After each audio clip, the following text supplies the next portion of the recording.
As I said earlier, one of the biggest mistake that the judiciary did was to declare Bola Ahmed Tinubu the president of Nigeria, knowing fully well there's a case in the court, knowing fully well that over 80% of Nigerians were protesting that what the INEC chairman did was a fraud. INEC chairman did not follow, or should I say, the INEC body did not follow their own guideline, which by law, Tinubu shouldn't be sworn in as the president of Nigeria. Now, what is trending? Disqualify Tinubu now is trending across the globe and social media channel Twitter. Hear the news in details. If this is your first time of coming across the Future News, thank you very much. Thank you for stopping by. We do not take your stopping by for granted. And all our subscribers, we do not take you for granted. Thank you, and thank you so much. Now, why is Disqualify Tinubu now trending? In the wake of the brutal EU assessment report on the conduct of February 25th presidential election, the hashtag Disqualify Tinubu now has been trending on Twitter since Saturday. It has amassed more than 400 to 500,000 tweets and retweets, and people are asking, why is it trending? I'm going to give you one consent why it is trending and why Tinubu must be disqualified with immediate effect. If not, more problem is going to occur in Nigeria. A quick peep into the hashtag Disqualify Tinubu now will show the wary concerns of Nigerians over the eligibility of Bola Tinubu to contest the presidency in the first place. Number one, Tinubu was not qualified. He wasn't eligible enough to contest as the president of Nigeria, knowing fully well that a lot of things is already surrounding him. I can tell you for free, a lot of things were already surrounding him, and this is to a great effect one of the disastrous and dangerous things we ought to face as a country. Nigerians are calling on the judiciary to do what is right and disqualify Bola Ahmed Tinubu on grounds of falsification of certificates, dual citizenship, and his involvement in money laundering in the United States of America, where he forfeited 460,000 for heroin trafficking, amongst other offenses. Before I go on, some people are already saying that let's allow Tinubu, just like what Pastor Poju did. Pastor Poju, one of the Yoruba pastors, of course, they are always fond of doing this thing.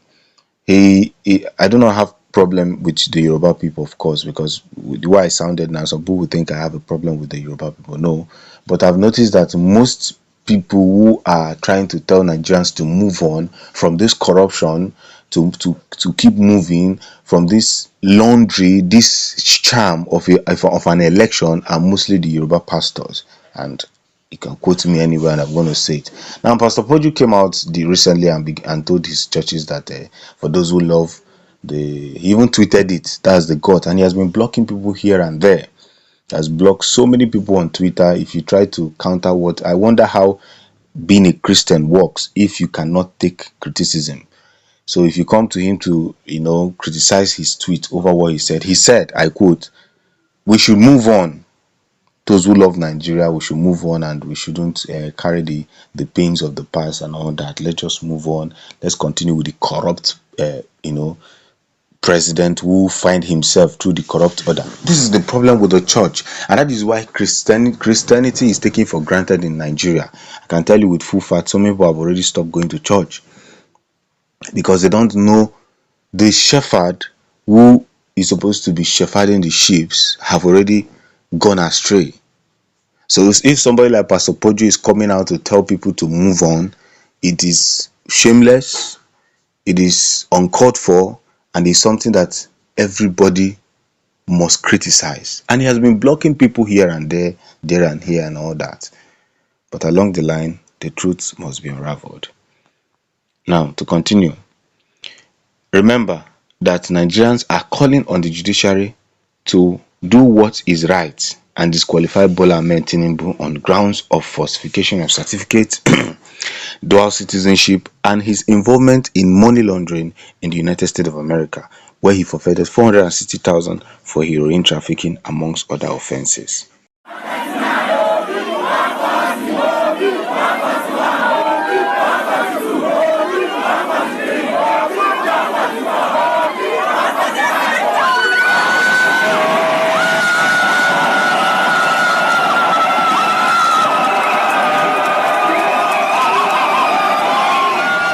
Honestly speaking, what some of you don't know is that being a Nigerian now will be more difficult in the future.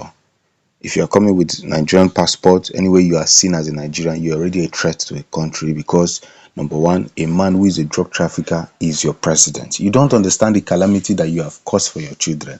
And we that never voted for this kind of government will not sit back and equally watch our own children being affected by the mistakes of some greedy individuals. It was a spate of media trials and rightfully so condemnation of the 19-year-old Mesoma who allegedly falsified her JAMB result and almost succeeded in hoodwinking the entire nation. The outcry and scrutiny she got were justified.